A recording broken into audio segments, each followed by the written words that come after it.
Buenos dias, mi gracia. This is the Rorschach Spain update from the 16th of May, 2024. Quick summary of what's going down in Spain. First up, the results of the Catalan regional elections that took place on Sunday the 12th. Socialist Party of Catalunya, or PSC, won a total of 42 seats. Following them were Junts per Catalunya with 35, and then Esquerra with 20. Hope you noticed the crack analytical team at Rorschach last week guessed the exact seat distribution. Thank you very much. Salvador Illa, leader of PSC, has notably strengthened his position at the expense of largely Esquerra, which experienced a significant electoral setback, losing 13 seats. PSC and Junts now dominate Catalan politics, but PSC and Esquerra will probably join forces to form a government. To form the Catalan government, party must have an absolute majority of 68 seats, but if it doesn't, it must team up with another party to make up the numbers.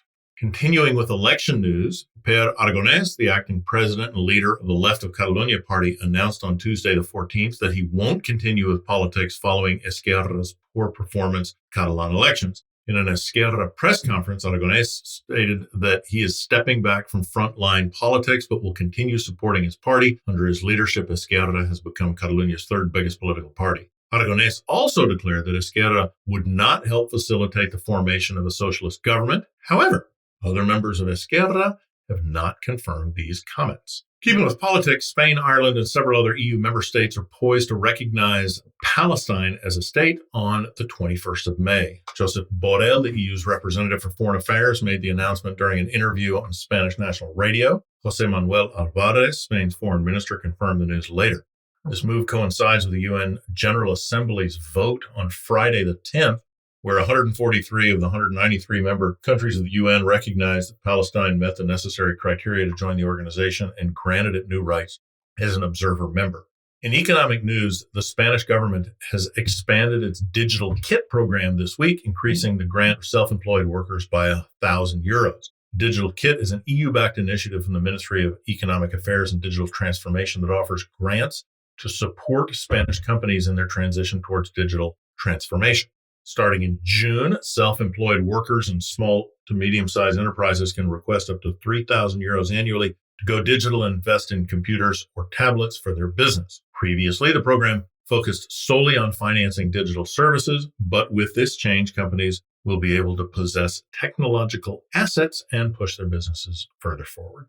Moving on, the regional government of Andalusia has called for a special tax regime for the Campo de Gibraltar of Gibraltar to counteract differences in taxes between Spain and Gibraltar. The Campo de Gibraltar is an area of the province of Cádiz that borders the British territory of Gibraltar. Following the British decision to leave the EU in 2016, there have been ongoing negotiations between the UK and EU regarding economics of the territory. The regional government of Andalusia has proposed tax rulings similar to those of the Canary Islands, Ceuta, and Melilla. These regions have different tax regulations than mainland Spain, specifically corporate tax. As it stands, companies in Gibraltar only have to pay a 10% corporate tax compared to 25% on the Spain side. The new tax agreement hopefully see a reduction in the corporate tax in Spain.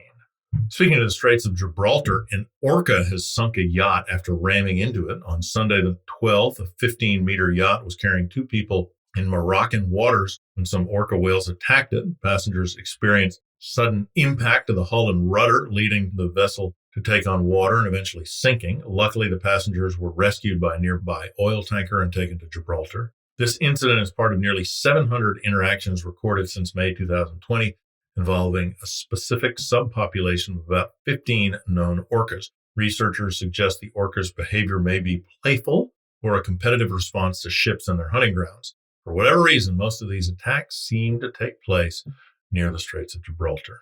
Looking to the skies, last weekend saw significant solar storms across Europe, with many countries experiencing northern lights, aurora borealis, a lot further south than usual. High fluctuations in solar energy originating from the sun early on Saturday, the 11th, allowing the famous aurora borealis, or northern lights, to be observed across various regions in Spain, from Catalunya in the north to Andalusia in the south. No major failures were reported, despite warnings of potential power grid and satellite communications disruption.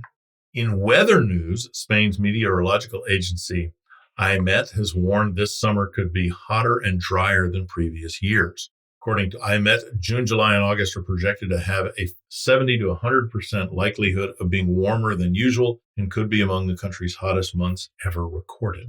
Up next, American multinational food and beverage corporation PepsiCo has announced that its Alava plant in Euskadi, Spain's Basque Country, will become its first globally to achieve net zero emissions by 2025. Plants responsible for producing brands like Pepsi and Cas and aims to eliminate more than 2,000 tons of CO2 annually through electrification. Since 2015, the PepsiCo plant has sourced its electricity from renewable sources. PepsiCo's announcement followed the unveiling of its new factory in Środa-Śląsk, Poland, which strives to be climate neutral by 2035. Head over to the Balearic Islands, where regulations have intensified against public drinking in party boats. 2020, the regional government established rules and regulations to mitigate excessive tourism, but as of this week, they have made the rules even stricter. New regulations include a total ban on alcohol sales from 9:30 p.m. to 8 a.m. in high tourist areas, a ban on street drinking except in licensed terraces, and a law that prevents party boats from serving alcohol near specified regions. These measures apply to popular destinations like San Antonio, in Ibiza, and Magaluf in Mallorca. Violations of these laws carry fines ranging from 500 to 1,500 euros. The revisions aim to shift the tourism model towards responsible behavior, acknowledging the significant economic contribution of tourism while addressing the challenges of heavy drinking and nightlife. Sports news, football club Deportivo La Coruña has been promoted to the second division after 4 challenging seasons in the lower tiers of Spanish football. Significant goal from Lucas Perez against Barcelona reserve team marked the team's promotion. Perez, who sacrificed a top division contract to join Deportivo, became a key figure throughout the club's campaign. Promotion is an incredible step for Deportivo as the club has been battling financial and competitive challenges, including a near relegation to lower divisions and ongoing bankruptcy procedures. Finally, 27 artists from various countries will gather at Cortes de la Frontera, a town in the Serranía de Ronda, to create outdoor artwork on the town's building facades. This initiative is part of the Coloring for the Future volunteering project under the European Solidarity Corps program and collaborates with nonprofit Amigos de Europa to engage young people and foster international connections. The artists will refresh existing murals and add new large-scale murals and silhouette artwork reflecting local trades and community members. Coloring for the Future wants to stop the depopulation of Cortes de la Frontera and bring back a spark of community to the beautiful Andaluz town. And that's it for this week. Thanks for joining us. Do you know that besides the Rorschach Spain update, we also do others? Rorschach Multilateral update is back after a 2-month break covering what's going down in the world's major multilateral institution. Visit Rorschach.com/multilateral for more information and subscribe to never miss an episode. Hasta la próxima.